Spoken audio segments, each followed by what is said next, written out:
The first time Liora Vey saw Somnara, she thought the sky had cracked open and spilled its secrets. Islands, dozens, maybe hundreds, floated above the world-like scattered constellations made solid. Each one drifted on slow, deliberate currents.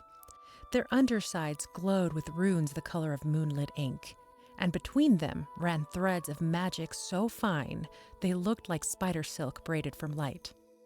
The air tasted like rain about to happen. Liora stood at the edge of the arrival platform, fingers curled around the strap of her satchel, and tried not to show how her stomach flipped every time an island shifted. A bell chimed, echoing from the academy steps, a sound that was both metal and something softer, like a lullaby remembered. "Don't grip your bag like it owes you money," a voice said beside her. Liora turned. A girl about her age, sharp-eyed, hair shaved on one side and braided on the other, stood with her hands in her pockets. A small metal bird perched on her shoulder, its eyes blinking amber. "I wasn't," Liora began. "You were," the girl said, then grinned. "It's fine. First day makes everyone look like they're about to be fed to a dragon." "I'm not scared," Liora lied. The girl's grin widened. "Cool.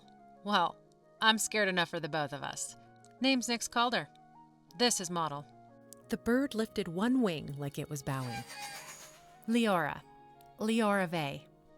Vey. Nyx repeated, tasting the sound. You from the Mortal Lands? Yes. Liora glanced down through the translucent safety barrier surrounding the platform. Far below, the world was a hazy watercolor of forests and mountains. "I didn't even know this place existed until a letter fell out of my mother's old book." Nyx's expression softened by a fraction. Lucky you. My letter blew through the window like it was late for something. Before Liora could answer, the air in front of them folded. Not ripped, folded, like a page turned by an unseen hand.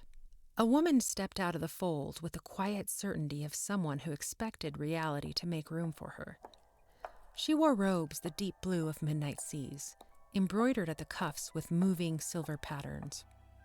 Her hair was dark, pinned back with the clasp shaped like a crescent moon, and her eyes were startlingly pale, almost luminous.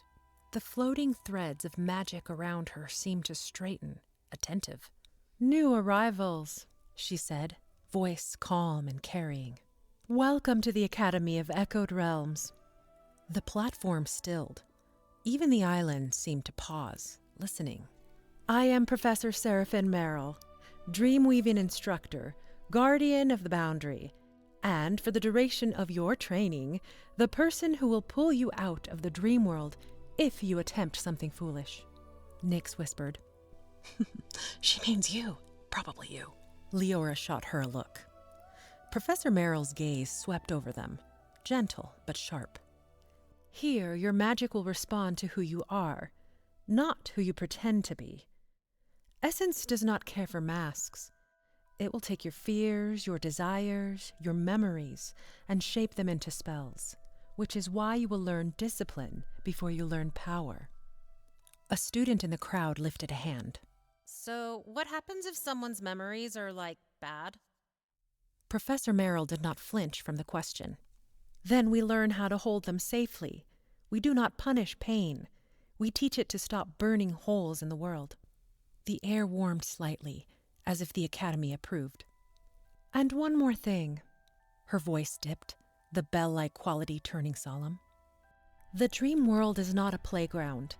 It is a realm born from collective imagination and emotion. When it fractures, it bleeds. When it bleeds, nightmares find doorways."